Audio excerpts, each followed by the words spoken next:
Welcome back, ladies and gentlemen. I'm Marcus Aurelius, and this is Mountain Blade Warband Anno 1257.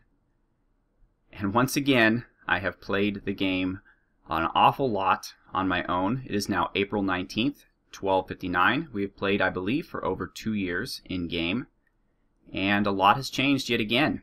Where we left off in the last video, I had just been awarded the city of Constantinople. Well, I went after that, and I conquered Ankara back, and the Emperor was kind enough to also give that to me. So I had my core of territory. I had Sardis, Ankara, and Constantinople. The problem then is I needed time to garrison the cities. Ankara hated me for taking over the garrison. Constantinople just barely liked me a little bit, and so I wanted to run a lot of missions for them to make money and to make the city like me. I was trying to do that, but unfortunately, Emperor Theodore Lascaris is a bit of a warmonger, and he wants us to continually declare war on other countries, and as a result, as Marshal, I have to lead the charge and effort against them. So let me show you what the result of that has been. You're probably seeing an awful lot of red. Well, okay, so first things first, he decided out of the blue, despite the fact that we had never had any kind of problem with them, to declare war on Bulgaria.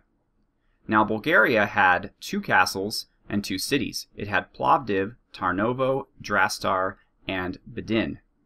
Or maybe the B is silent, so it's just Din.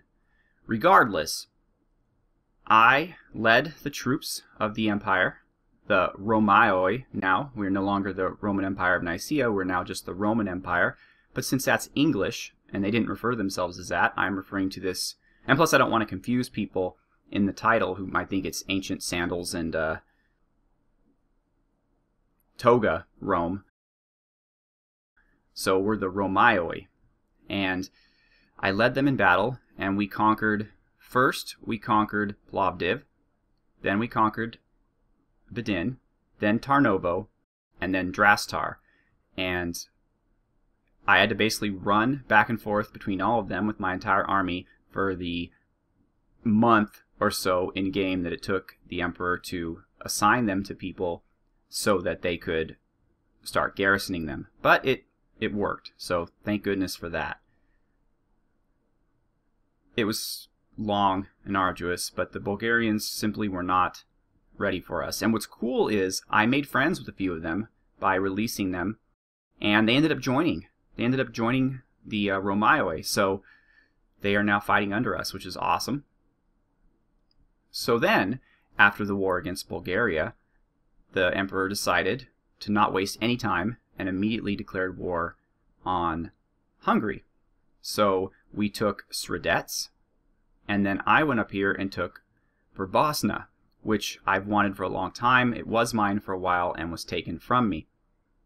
Then things got a little crazy, because at that point I was like, alright, I'm done. I'm just going to hold out until we are at peace. But the Hungarians just wouldn't say no. They kept attacking over and over and over again. And then the Golden Horde decided to be bad guys, and they declared war on us. So we were in a situation where I was getting very, very nervous. The Golden Horde was basically ranging through our lands, sacking villages. But I was very proud of myself because I led the armies, and despite just barely on a knife's edge winning every battle, we did win every battle, and Verbosna eventually was filled up with half the lords of the Golden Horde.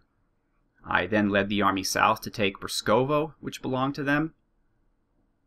I led the army over to Spalato, which belonged to them, and took that. And then finally, as I was leading the army over to Tirgovista, which is their last stronghold in the region, there was peace.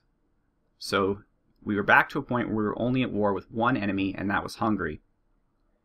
So I figured the war was not going to end. The Hungarians kept sieging Bedin and Verbosna and Spalato. So I kept having to move the army back and forth between all of them, and it took forever, and it was just driving me crazy. Occasionally they'd actually be able to capture it and I have to retake it. So once that kind of slowed down and I had about half of their lords in my dungeon, I moved up and took Soklos, Esztergom, and Koloksa. And I managed probably to take all those 3 in the same campaign. I just went from one to the other, boom, boom, and boom. So I waited patiently for them to be awarded, and I asked for so close, figuring because it was, so close to the front lines.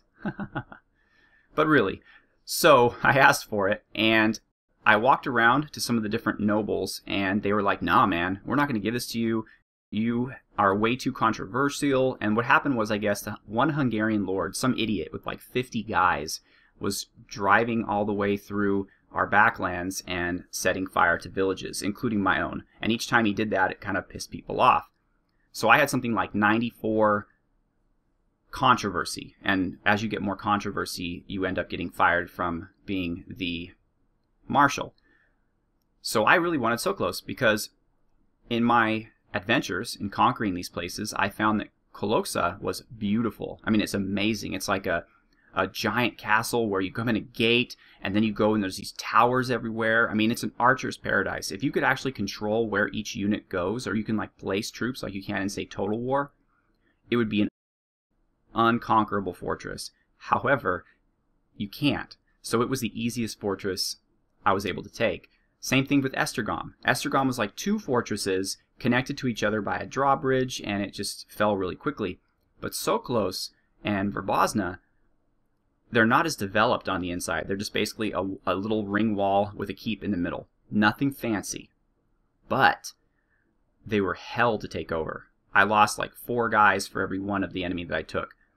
So I'm thinking, okay, yeah, some of these castles are very beautiful. They're very aesthetically pleasing. But I want the castle that's going to keep my troops alive. I want the castle with the big defense bonus. So I got Verbozna, and I wanted so close. So I was in a state. I was like, okay, they're not going to give me so close because I'm too controversial. What am I going to do? Well, the best way I've found to lower controversy is to make people feel like they need you around.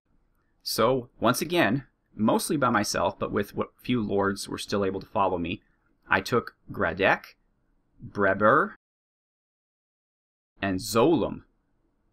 So I added all those to the empires. You'll recall Szeged already belonged to us, and all within the same campaign. At this point, we were just done.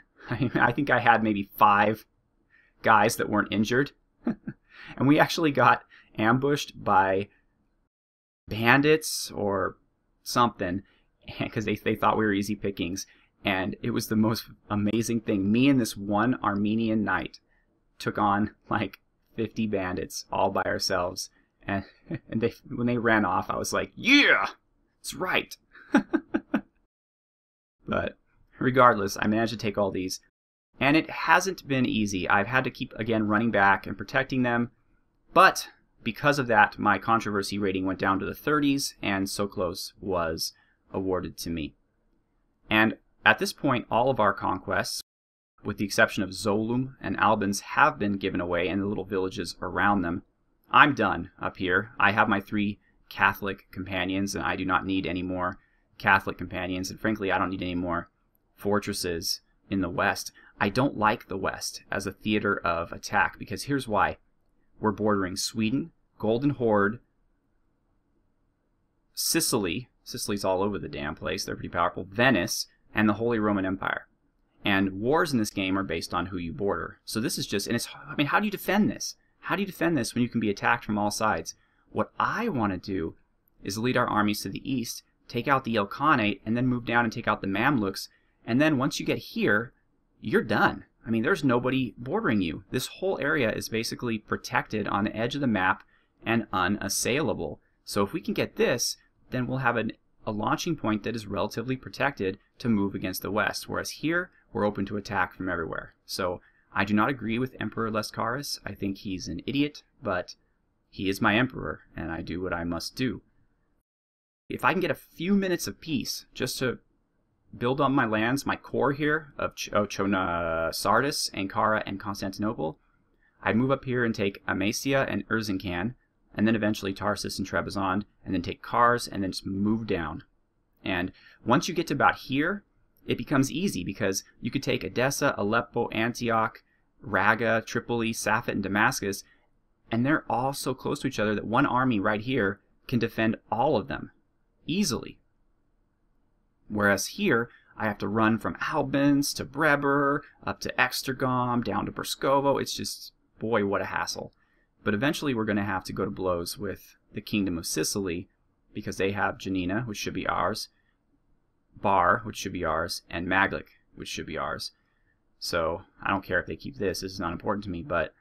And then eventually maybe take Bari back and southern Italy. But I want the entire Grecian, is that the right word? Grecian mainland. So eventually we're going to have to go to war with these guys, but I'm hoping it won't come soon, because I really do want to make some easy gains against the Ilkhanate. I feel like I can take them. I mean, I fought the entire Golden Horde, and they own everything. I mean, they're here, they're up here, oops. They're here, they're over here, they're all the way up here, and they're down here. And yet somehow I was able to really do a number on them. So I think that the remainder of the Ilkhanate can be easily taken. Now there's one little bit of controversy here, which is the Ilkhanate has managed to siege the last Hungarian city down here of Patak.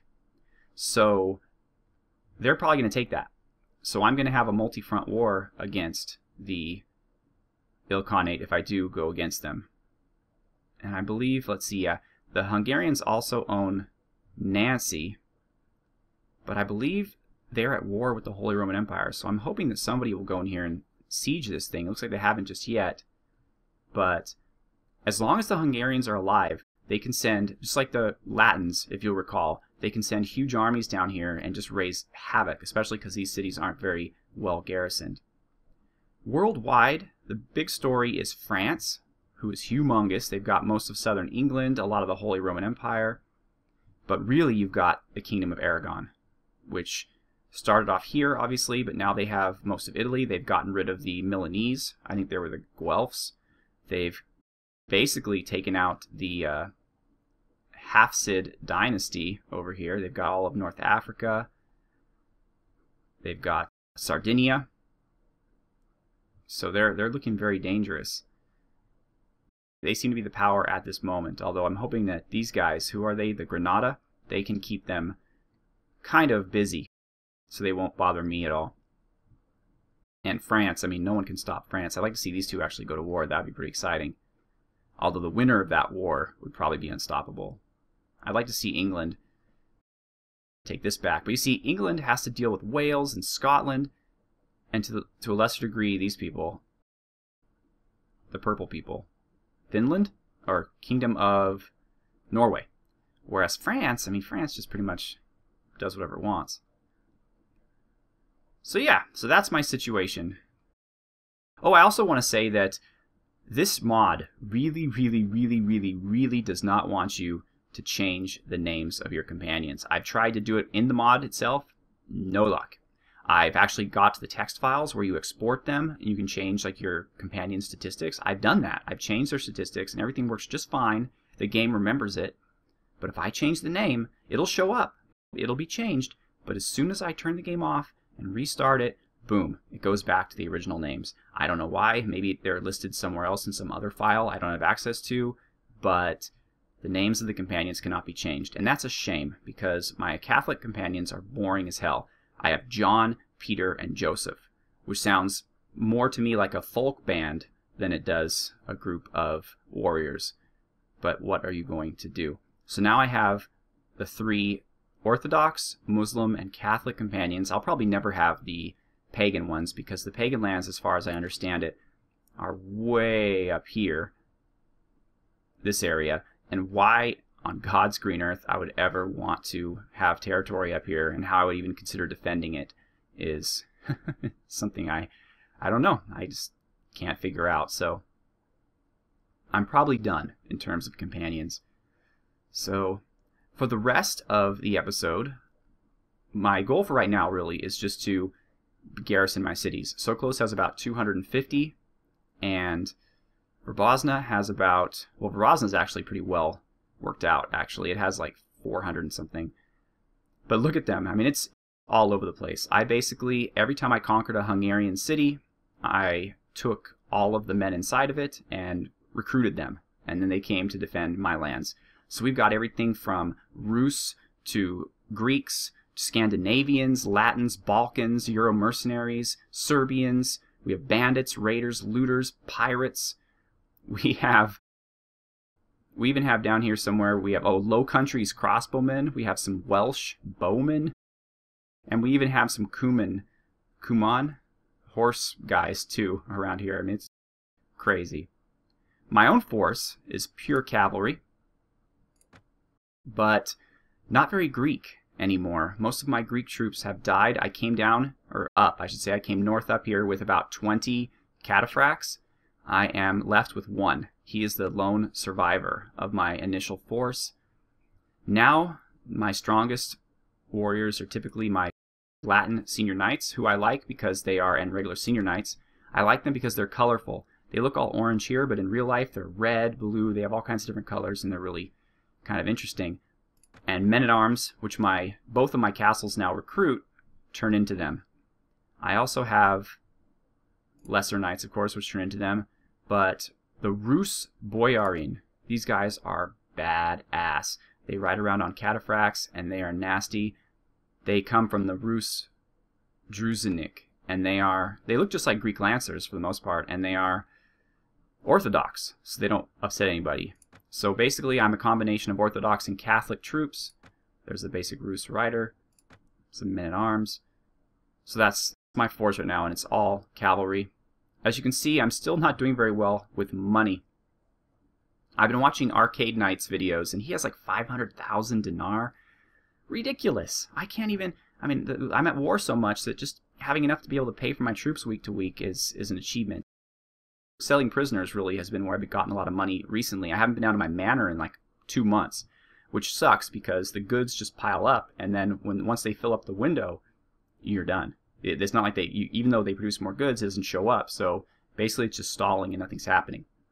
So once again, my goal for right now is to make sure that this area is protected. Right now, Gradec, Breber, and Zolum and Albans are not garrisoned or lightly garrisoned. I want to wait till Patak actually falls and the Hungarians are no longer a threat, and then I'll move down south. And although, watch, like I said, the Hungarians will mount a huge offensive from Nancy of 500 people in there to come down and siege one of these. I guarantee it. Just drives me nuts.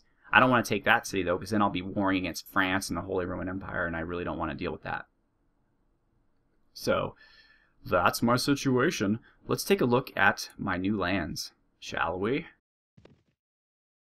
So this is so close. So close, but so far. It's a fixer-upper, you know, but not bad. There's the door to my dungeon.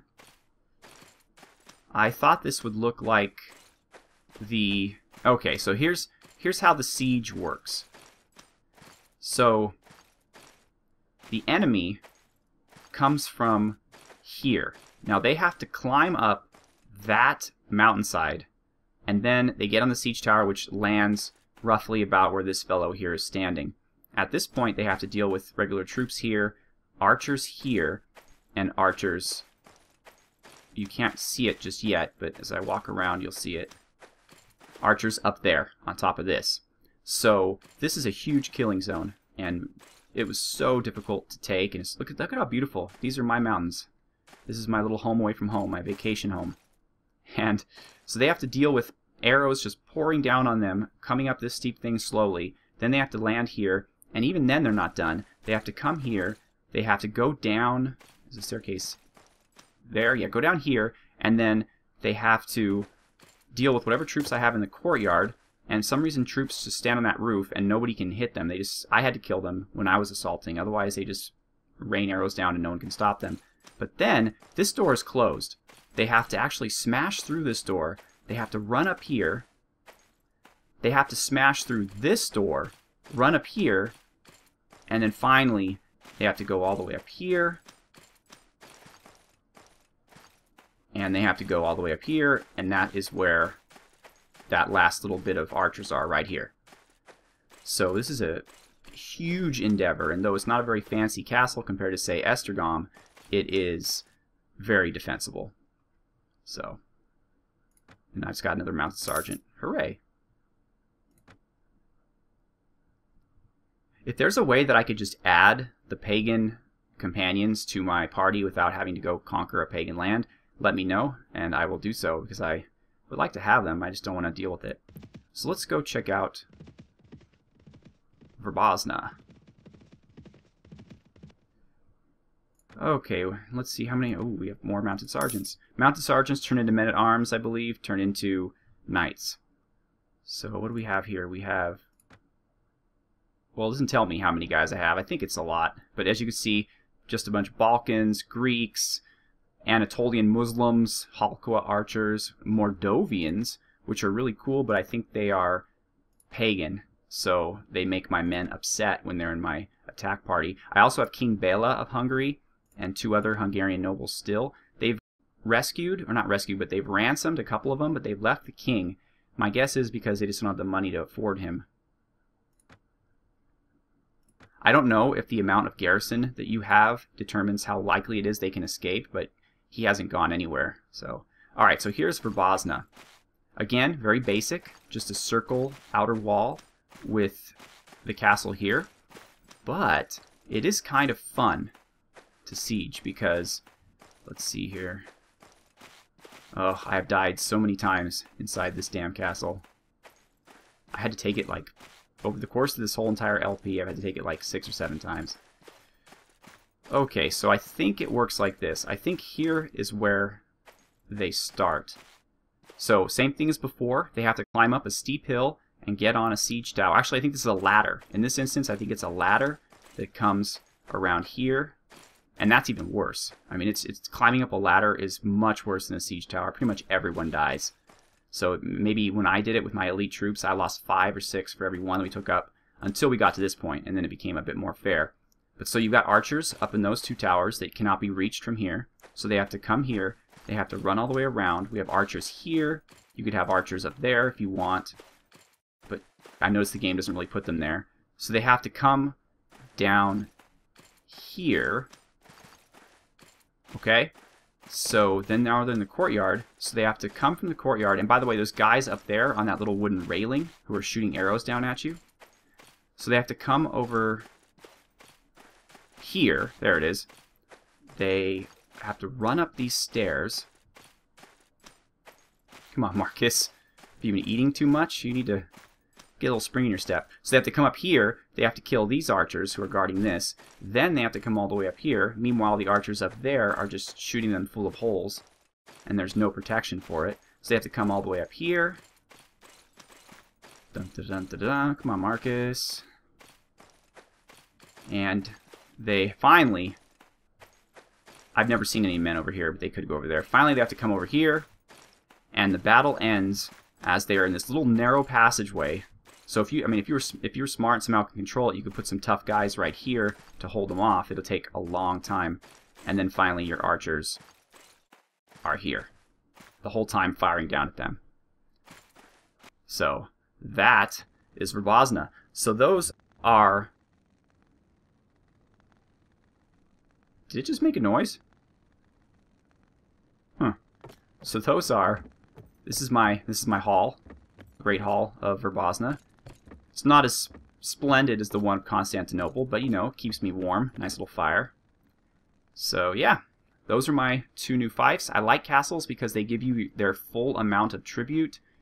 You don't have to worry about pleasing them. You don't have to worry about them being raided. You don't have to worry about doing missions for them. They just hold troops, are very defensible, and give you money. The problem is they don't give you nearly enough money to pay for the amount of troops you have. In fact, if I could make 2 changes to this mod, the 2 changes I would make would be, 1, I would make all lands give twice as much income as they currently do.